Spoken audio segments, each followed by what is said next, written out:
Last night, after days of monitoring and watching and tearing our hearts to pieces, not knowing which way to turn, what to do with these elephants, Cherie crossed the river, lay down in a small erosion gully and died, with her calf by her side.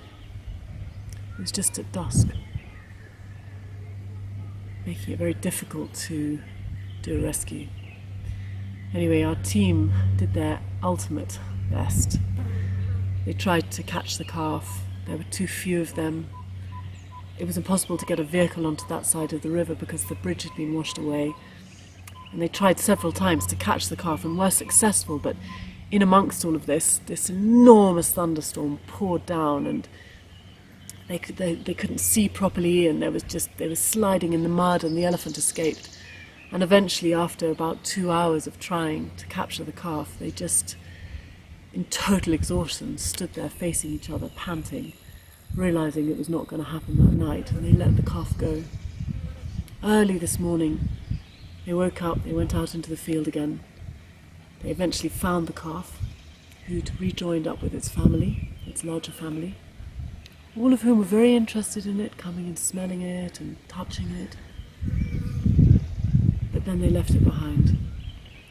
So David Duberlan, who's the head of field operations, came in with his vehicle and put it in between the calf and the rest of the family with the engine off very quietly. Very slowly they allowed the family to move off and to be separated from the baby. And then at the right moment, with enough people this time, they leapt out of the vehicles and they managed to capture the calf. And they've been with it there now for the last few hours. They've cooled it down with water. They're just keeping it very quiet and calm, waiting for the rescue team to arrive. And any minute now they'll be landing in Samburu with qualified vets and carers, a drip, milk for the baby, and they're going to bring it back to the orphanage.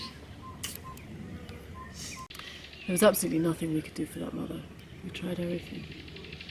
But she wasn't defecating, nothing was passing through her gut, and she was just impossible to treat, so she died.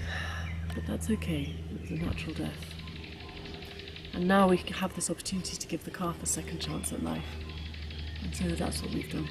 And I really hope that it's strong enough to bounce back from the trauma that it's been through, and that it will find joy with its new family of orphans in the care of the orphanage, and one day will be released into Savo, a completely different area but with its own orphan family.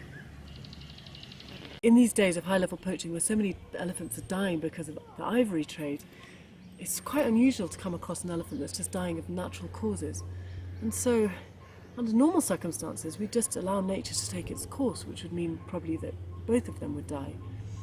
But everything gets so charged with emotion, and you become so invested in the life of the mother and the calf. I think also because elephants are such intelligent, sentient beings, it becomes very difficult to stand aside and not intervene if you have that opportunity. And we're so lucky in Kenya to have the David Sheldrick Wildlife Trust Elephant Orphanage, which gives the best care in Africa to young elephants that are rescued out in the bush in terrible condition often, and are slowly brought back to life, not only physically but are emotionally given the will to live again.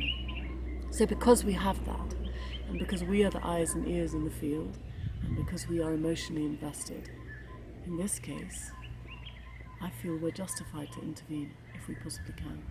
I've witnessed this story from the beginning to the end, and when it finally arrives in Nairobi, I'm going to go and do my best to keep up with it at the orphanage and just make sure that it still has some kind of connection with Samburu.